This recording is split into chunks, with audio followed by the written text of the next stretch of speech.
And in Luke chapter 15, you're going to need your Bibles today. I want to show you something about what it means to love on prodigals. Because the picture that we've got, which we've just heard and seen so well portrayed in song and in drama just a moment ago, is a beautiful picture. And this is a very special word to so many today who are right caught between the proverbial rock and a hard place. You'll find yourself, if this is what you're dealing with, you'll find yourself going through every emotion. And I'm going to go ahead and say it right now. Sometimes, my friends, it's hard not to even get angry.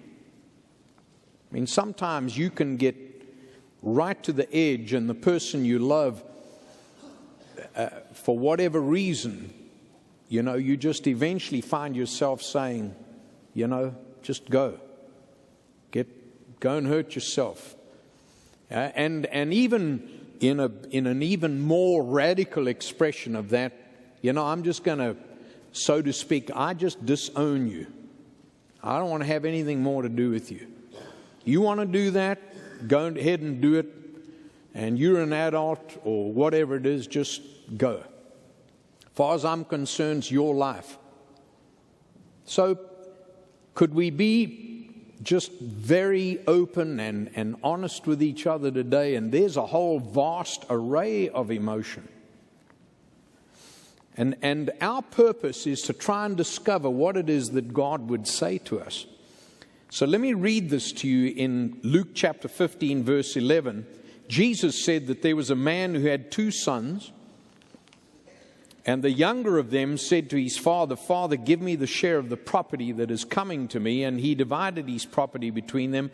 And not many days later, the younger son gathered all he had, took a journey into a far land where Jesus said he squandered his property in reckless living.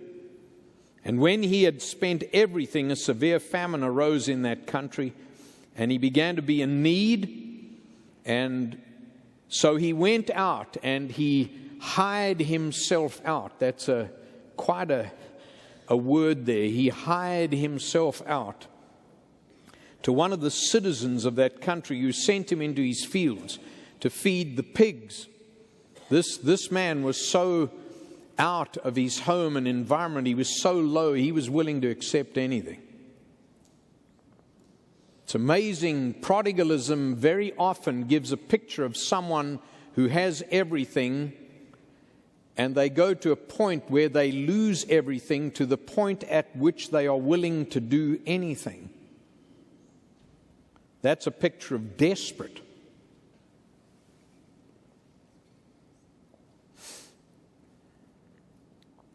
And the Bible said that in verse 16 that he was longing to be fed with the pods that the pigs ate, but no one gave him anything. Even that was not sufficient.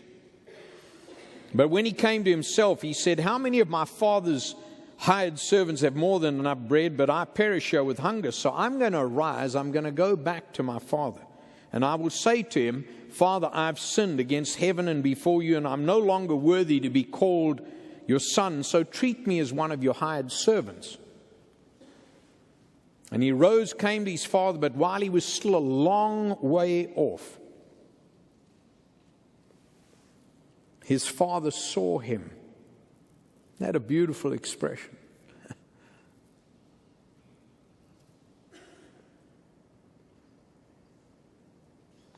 And he felt compassion, and he ran and embraced him, and he kissed him. And the son said, "Father, I've sinned against heaven and you. I'm no longer worthy to be called your son." But the father said to his servants, "Bring quickly the best robe and put it on him. Put a ring on his hand, shoes on his feet.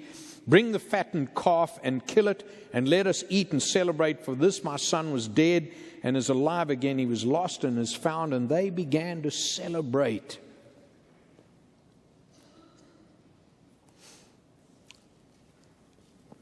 I want to say to somebody today, prodigals leave home and then they come back. You're going to celebrate. I wish I could tell you how much longer you have to wait, but I don't know. I can't do that. None of us can. How long do you need to keep on loving? I don't know, but keep on loving. That's the hard part.